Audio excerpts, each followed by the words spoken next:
Hi, everybody. It's Alex Jarett with Technology Executives Club. And today we've got Neil Goodrich, who's the Chief Innovation Officer and CIO at Envista Forensics. Hi, Neil. Hi, thanks for having me. Great to have you here. Today's topic is curiosity, culture, and creating value. Be sure and watch all of our videos at technologyexecutivesclub.com. Now let's get started. Hey, Neil, it's great to see you again. So, for everybody that doesn't know you, you're head of innovation as well as the CIO, correct? That's correct. And so, this topic, when I look at it, what are we talking about? Curiosity, culture, and creating value?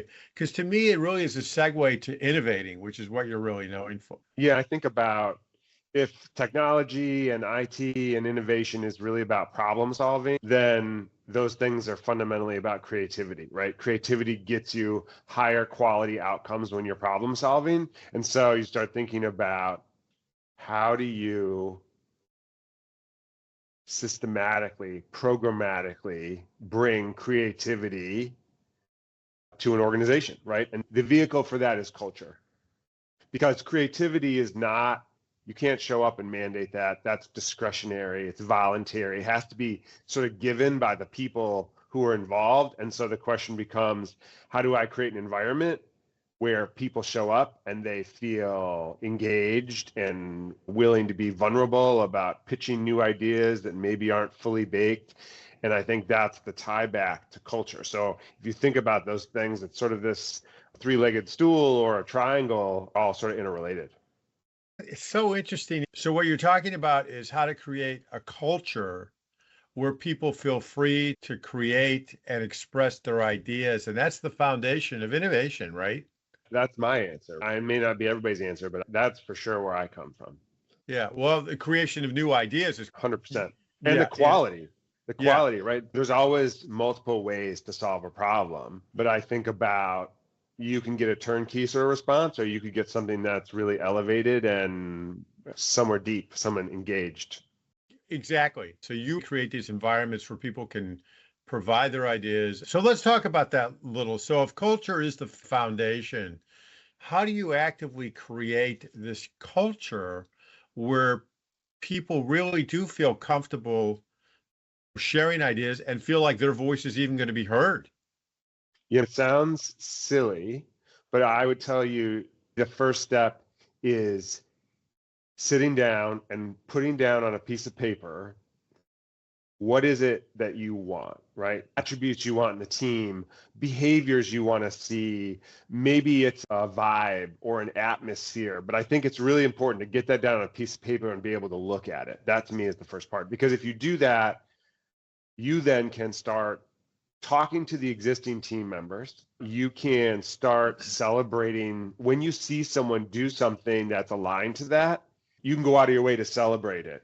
You can have that quick discussion when you see somebody who's going against that, right? The idea that it doesn't have to be punitive, but the idea that you have sort of a constructive discussion so that you're sort of constantly 10 and 2 on the wheel, right? When you first started learning to drive and you had to make a ton of little tiny adjustments all the time. Yeah. And you get better and you get better at driving and it stabilizes. And then, but in those early phases, to me, it's about being explicit, knowing what that North Star is, and then touching it all the time, celebrating it, talking with people about why what they did sort of not in alignment.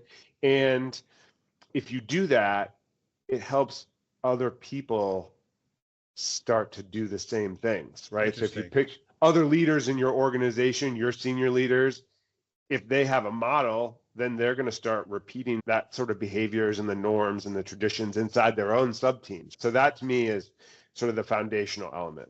So the first key element is for you to actually know what you're creating, what culture and what behaviors you want to see that would exhibit that people are getting into this cultural behavior. Is that correct?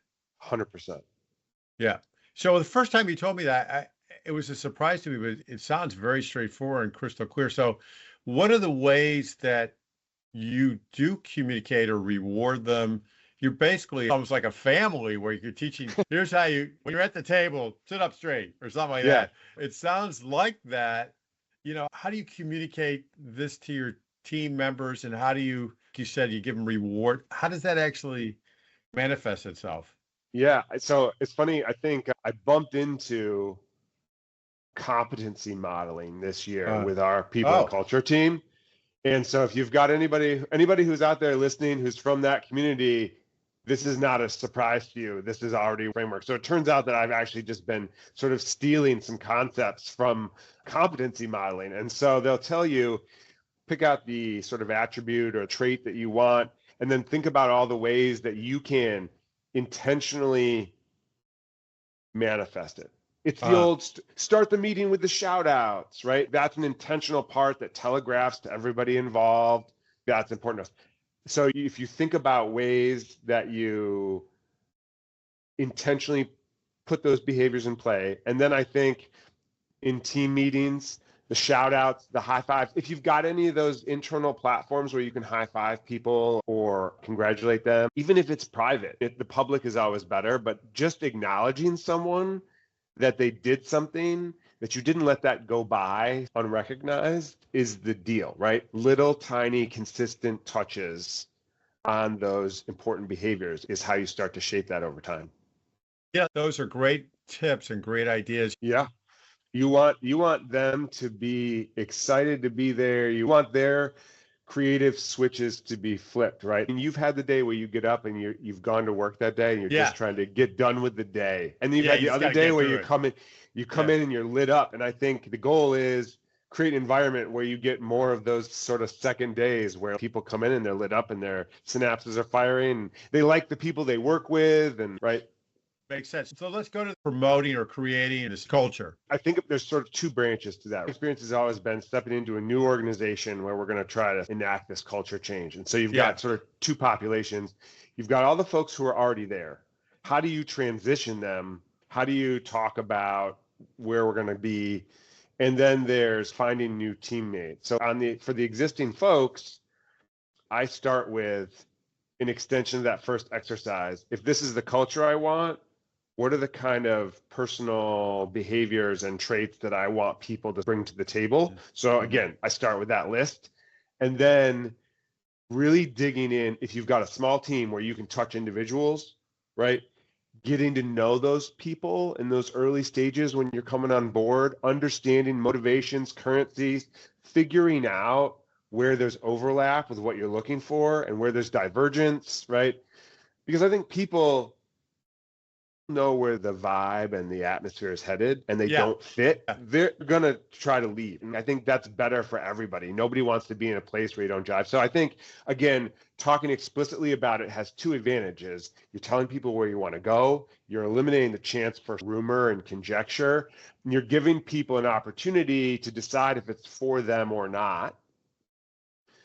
The new team member front, bringing those desired attributes, again, stealing from the human resources and people and culture world, competency-based interviewing, right? Where you say, hey, we want to know how this person problem solves. We want to know if this person is curious. The other interviewers and saying, how are we going to figure out if a person is curious? What are we going to ask? How are we going to frame that, right? So again, if you know what you're after, set some intentional activities and design around that. And that fuels how you go after the selection process. And what's mhm. really cool is after you do that for a while, it takes over. You as the originator don't need to be involved because all of a sudden everyone is one of those gatekeepers now. Everyone knows that we're interviewing for curiosity or whatever the attribute is. It's really a cool moment. Yeah, it's a cool moment because you realize that you can sit back and the culture's really manifested itself within the team where they can say, yeah, this person's going to fit with us or not. And that's really a cool thing. If somebody's watching this and they're saying, okay, I get what Neil's saying. How would you recommend that they take it from here? What are the key steps that you would give them to start manifesting their culture the way that they want it to be? I think a couple of things. Get those lists written down, right? Know what you're after. And then we have a couple of rules that have really stood the test of time across multiple teams. One is, regardless of your role, help desk, software engineer, network admin. We encourage everybody to understand the business and to get out there and build relationships with people in other departments, which sounds kind of funny, but our office today on Tuesdays, we have a in-office team lunch. And so it's this weird melting pot of people from all these different departments. And so we really encourage people to go to that because your context gets richer for the organization where you work. You get exposure. You're sitting next to somebody from accounting and they tell you about this problem they have because they don't really think about it as an IT person. They're just, man, it was really terrible this morning, but you might have an answer for that. But if you're not out there wandering around and talking to people, you're not going to find that. So we encourage everybody to do that. Closely aligns to new ideas are everybody's job. It is not the purview of just the business analyst or just the director, right? Everybody should feel compelled. If you're in the airport, if you see something, say something, right? Oh my gosh, I think we could solve that problem. My last organization, I went to lunch with two guys. Yeah. While we were waiting for the food, we got into a discussion. The guy started sketching stuff on a napkin, and that became our first task management system. We actually write that into job descriptions for some of the senior roles on our teams. And I think the third piece is when you get those ideas, you have to give them their due, right? Spend time, review it. Not all of them are going to work. Go back to that person and validate the time and effort and vulnerability they spent submitting it. You have to do that full cycle. And if you do that a couple of times, it's not even really about whether the idea is undertaken or not. It's just the notion that it was validated, that someone took it seriously. It's all part of this loop around creating this culture where people are encouraged to do it because they know that it's going to be taken seriously if they spend the time to do it. So I think that's the other piece of the pie on the idea front. Well, this has been great. You talk about this topic as creativity, but it's creativity and innovation really key in a lot of business. Improvement, but innovation is where the real big gains come. And you've done this successfully in a number of different companies where you've created this culture of creativity and innovation. And we really appreciate you sharing with the community how to do it. Thank you, Neil. Appreciate you being here. And thanks again for sharing with everybody. Yeah, it's been awesome. Thanks for having me. And I'm happy to share if people want to reach out to me. Happy to continue the conversation.